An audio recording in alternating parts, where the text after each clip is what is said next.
I want to resin today, but this room won't do.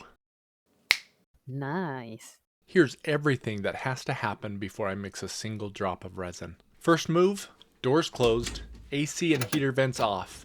Any air moving through this room stirs up dust, and no one wants a dust mote ruining a perfectly flat glass finish. I want this room dead still before I do anything else.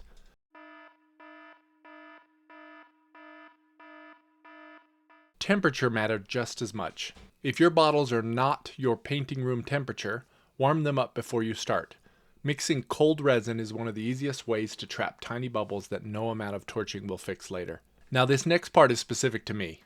I live somewhere dry, and dry air means dust doesn't settle. It just floats around waiting to land in wet resin. So about 15 to 20 minutes before I pour, I run a diffuser in the room. The added moisture weighs the dust particles down so they actually drop to the floor instead of drifting onto my piece. If you're not somewhere dry, skip this. It's a fix for a dry air problem, not a universal resin step. Second trick, and I picked this one up from Olga Sobi, vacuum at least 30 minutes before starting and then mist the carpet and floor around my workspace before I resin. Every time you walk around during a pour, you kick dust and fibers up off the floor. A light mist keeps that settled while you're moving. You can absolutely learn this stuff for free on YouTube. There's a lot of it out there. If you'd rather learn it in a structured way and skip some of the trial and error, Olga Sobi has a really good course for that.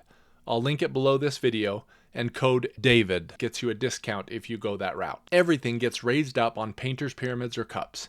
That way, any resin that runs off the edge drips clean instead of pooling underneath and gluing my piece to the table. Level matters more than people expect. I check every single piece with a level in more than one direction. Even a slight tilt and the resin will visibly pool toward the low side as it self-levels. On a 12 by 12 canvas especially, that's not subtle. Quick wipe down on everything. Clean, dry, no grease. Since I'm working on tile and finished canvas today, not raw wood or anything porous, I don't need a seal coat first. That's only a step for surfaces that could soak up resin unevenly. The last step is to tape off the backs of everything.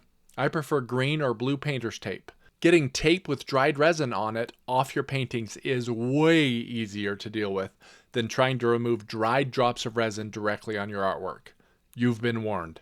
Last thing before I mix, everything laid out within arm's reach. Cups, stir sticks, gloves, torch, a cover for after the pour.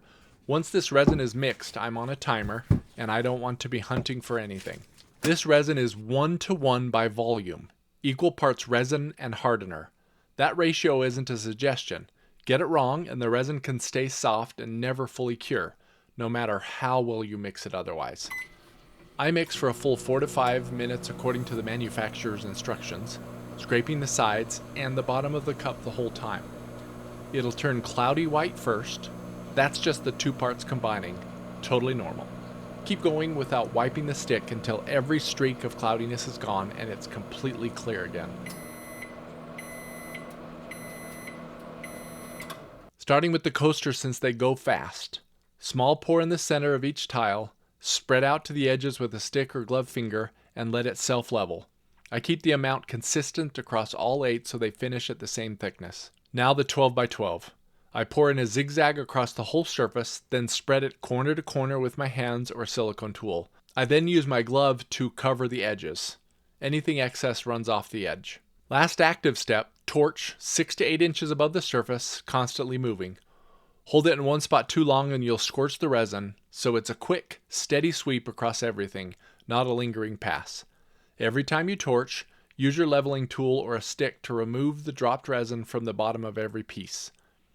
The less resin on the tape, the easier it is to remove later. That resin can also continue to pull more resin off the top as it drips.